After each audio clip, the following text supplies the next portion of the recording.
This video is brought to you by Squarespace, the all-in-one platform to build a beautiful online presence and run your business.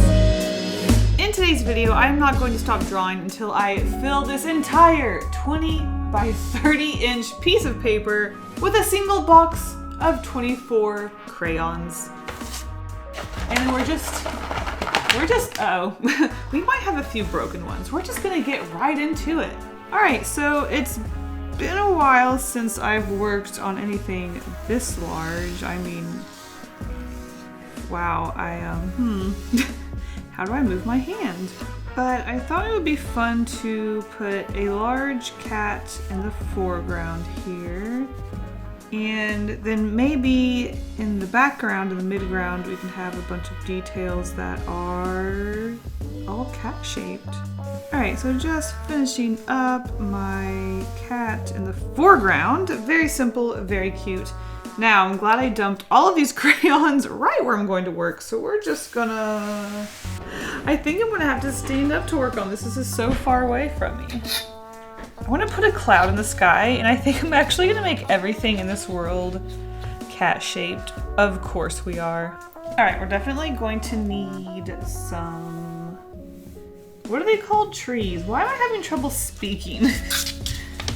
Words. What are words? I don't know. I definitely want this cloud to be at the end of a rainbow, just to make it super duper colorful. Crayons just make me want to work super colorful.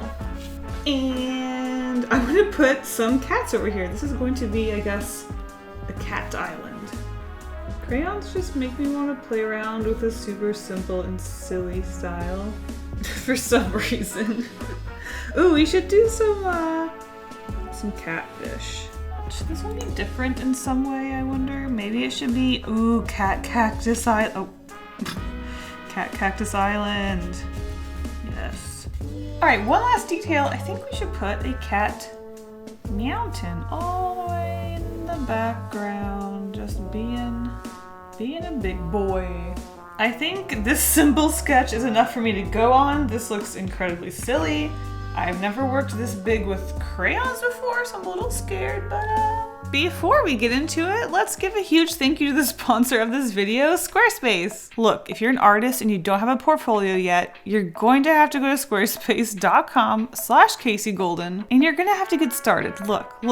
As an artist, you need a portfolio. Look at this beautiful portfolio. Mine is so cute, so simple. Don't know how to build a website? Well, guess what? They make it super easy. They've got templates. You can customize them. Still don't know what you're doing? They have 24/7 email support. The Squarespace Commerce even lets you sell your art online. I mean, look at my shop. Love to see it. So head to squarespace.com for your free trial, and when you're ready to launch, go to squarespace.com/KaseyGolden, and you're going to save 10% off your first purchase of a website or domain. Let's get to scribbling. I am obsessed with crayons. Let's just get into it.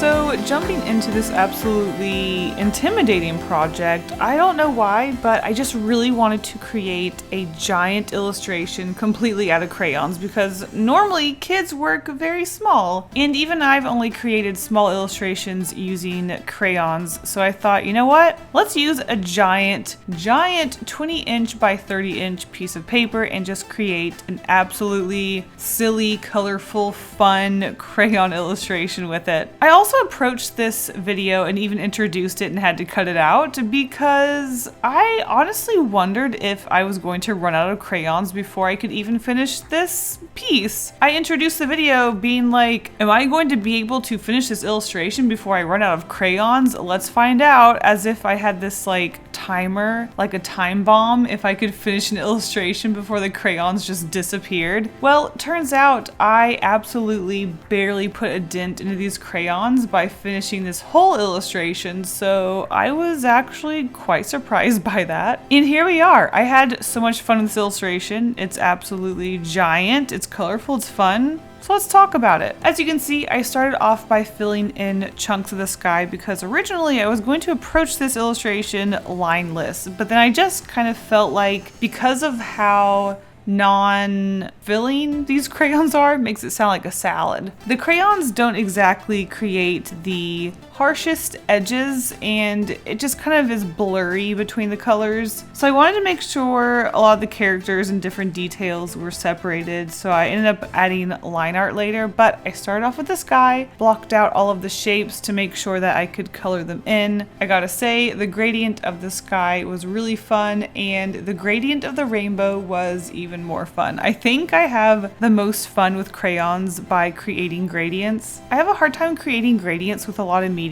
I just don't like to create perfect gradients. I think they are a little boring and just look too smooth and weird to me. I really like gradients with a lot of texture. That's why with my watercolors, I almost never create a wet gradient, and I always layer things in chunks and make it look very visibly a gradient. So with crayons, they're so textured, they blend really well, but also really horribly. So I just love the way crayons blend. So I feel like every time I do blending and gradients with crayons, I always have to put a rainbow in because I love the way it looks. This not only includes side to side gradients, but also I had so much fun creating textures with gradients. So with the trees, I had so much fun just scribbling in from green to green yellow to yellow green to yellow, and then scribbling in the colors and layering them and blending them together, and it was just so much fun just scribbling and using crayons. Yes, there were a few casualties. I definitely broke at least 2 crayons with my heavy-handedness, but that is to be expected. My hand was definitely cramping throughout this illustration, especially when I had to use the little nubbins when I broke the crayon, but my hand even hurt when I was using the normal crayon. I don't know if it's because they're short or if it's just because I pressed down so gosh darn hard, or if I had to do so much scribbling to fill in a lot of the spaces. But either way, my hand hurt with this one for sure.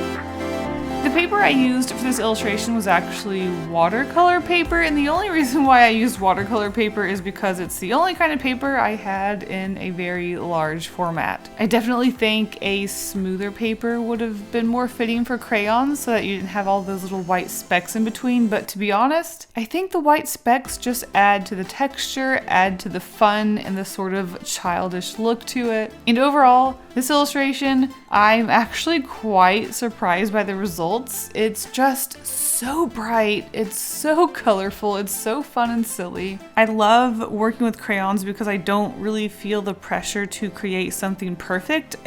Something about crayons just makes me want to scribble and have fun and create silly things that don't matter. There is so much scribbling. The amount of scribbling you do with crayons is ridiculous. It makes it fun to play around with textures, whether you're doing circles, if you're going in a straight line, if you do back and forth or crisscrossed. You can get some interesting textures. They're very subtle, but you can definitely see the different ways I stroked the crayon. That doesn't sound right. So for the sky, as you can see, I went from left to right, and you get this smooth gradient that is sort of horizontal. And then for the island with the grass, I did a vertical line, which you can barely see, but it definitely shows that there is sort of like this grass texture. Not to mention the rainbow going in a different direction, and the trees are all scribbly circles. So between all of these components, that really helped separate each object, though it wasn't enough. But just like Posca pens, because this illustration is so bright and colorful, I decided that it would be best if I did not use black for the line art, but instead I used the color Bluetiful, which I make fun of with a mocking voice, but honestly I find it kind of cute. Bluetiful. If you ever want to make sure that your illustration stays vibrant and bright and colorful, I would definitely recommend avoiding black line art. Just adding the smallest amount of either very, very dark red or very dark blue or dark purple or dark whatever can really help your illustration pop and stay vivid. So that's what I did here. I used a very dark blue, and I think it really helped in keeping this illustration bright and colorful. My God, look how bright and colorful this illustration is. So that's it. I added a few line art details and textures here and there just to sort of help some areas get dark with the Bluetiful. And as you can see, this is the pink and the blue that I used compared to the white that I didn't use. Look how little of the crayon, wow, I'm just impressed that crayons use so little material. And that's it, a giant crayon illustration.